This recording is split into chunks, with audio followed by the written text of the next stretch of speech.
Chapter 31, Colds.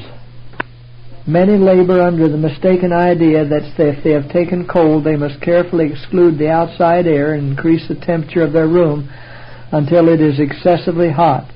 The system may be deranged, the pores closed by waste matter, and the internal organs suffering more or less inflammation because the blood has been chilled back from the surface and thrown upon them. The effects produced by living in close, ill-ventilated rooms are these. The body becomes relaxed, the skin becomes sallow, digestion is retarded, and the system is peculiarly sensitive to the influence of cold.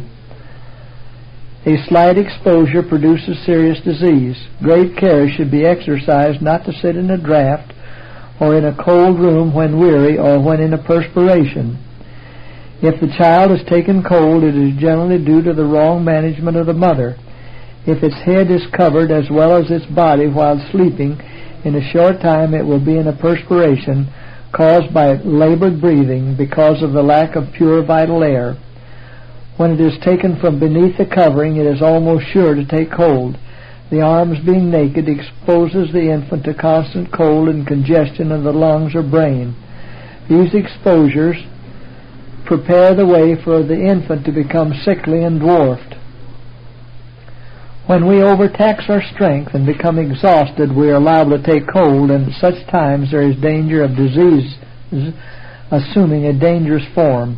When the extremities, which are remote from the vital organs, are not properly clad, the blood is driven to the head, causing headache or nosebleed, and there is a sense of fullness about the chest, producing cough or palpitation of the heart on account of too much blood in that locality.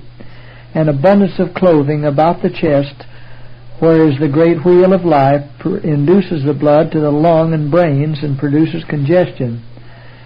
A dress thus long gathers dew from the grass, and in its bedraggled condition it comes in contact with the sensitive ankles, which are not sufficiently protected, quickly chilling them, and is one of the greatest causes of catarrh and of scrofulous swelling, and endangers health and life.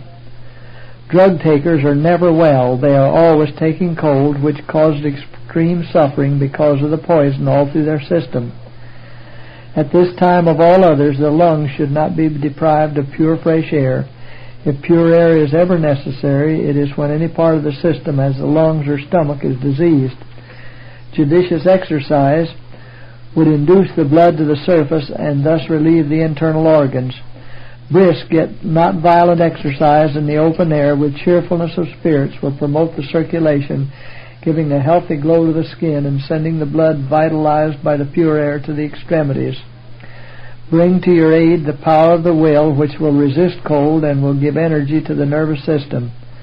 Instead of increasing the liability to cold, a bath properly taken fortifies against cold because the circulation is improved, for the blood is brought to the surface, and a more easy and regular flow of blood through all the blood vessels is obtained. Morning exercise and walking in the free, invigorating air of heaven is the surest safeguard against colds, coughs, congestions of the brain and lungs, and 100 other diseases. Twice a week she should take a general bath, as cool as will be agreeable, a little cooler every time, until the skin is toned up.